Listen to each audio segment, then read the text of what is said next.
بسم الله الرحمن الرحيم السلام عليكم ورحمة الله وبركاته waxaan imika ku sugannahay oo aan joognaa Isbitaalka Internationalka ee magaalada Hargeysa oo lagu daaweynayo walaalkay Cabdiraxmaan Fantastic oo habeen dhaweyd nabarro ka soo gaaray koox ciidan ah oo nabar gaarsiisay halkan loogu daaweynayo habeenkan caawa xaaladiisa caafimaad marka laga yimaado nabarrada muuqda oo dhinaca isha u badan oo dhakhtarkii indhuhu oo internationalku oo imika daaweynayo wixii kale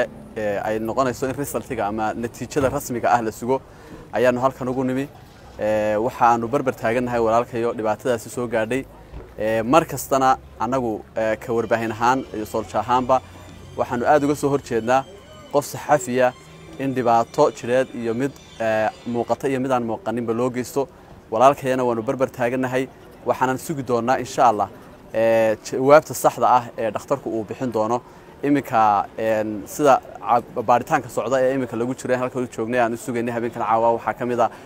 nabarka isha ka soo gaaray oo laga yaabo dad badan inay dhinaca social media ay ka arkeen ayaanu natiijadiisa sugaynaa oo dhakhtarku uu imika gacanta ku hayaa iyo inuu noo sheego natiijada rasmiga ah ee kama dambaysta ee waxa uu qabay tahay wixii kale ee faahfaahinaya dambe waanu la wadaagi doonaa bulshada laakiin waxaanu halkan ka cadeynaynaa inaanu mar walba aanu ka soo horjeedno dhibaato loo geysto qof saxafiya oo bulshadiisa u adeegaya oo mar walba hariya heegan ugu jira in uu shacbigiisa uu fiirgareeyo ama uu siiyo xogaha kala duwan oo laga yaababa inaanu waxbaba ku qabin laakiin ay tahay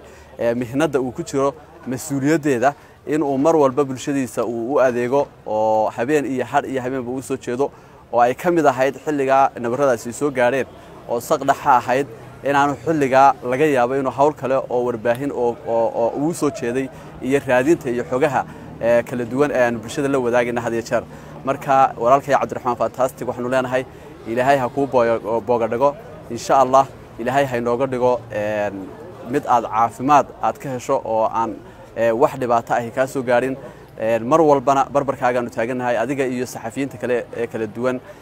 daafaha wadanka ka shaqeynaya meel kasto ay joogaanba intaas oo wariyaala ama intaas oo saxafiyiina ee habeenkan caawa halkan joogaana waxay halkan u yimaadeen in ay walaalkoodu muujiyaan in ay barbar taagan yihiin in ay caafimaadkiisa iyo xaaladiisa la socdaan marka waxaanu leenahay Cabdiraxmaanow ilaahay caafimaad sareecan ha ku siiyo mar walbana waanu ku barbar taaganahay waana kula joognaa wixii ka soo baxana waynu ogaan doonaa ee lagu go'aan qaadanayo aad iyo aad badmaasantiin bulshadana waxaanu leenahay sida uu ogaada Cabdiraxmaan iyo caafimaadkiisa waxaynu ogaan doonaa marka dhaqaatiirtu sida rasmiga ah noogu soo saaraan laakiin waxa biyo kama dhibcaana inuu imika barbar taagan yahay oo naag joogo oo sidiisa kale xaaladiisu ay wanaagsan tahay laakiin waxa soo gaaray una tahay inaynu ogaano oo aynu sugno aad iyo aad badmaasantiin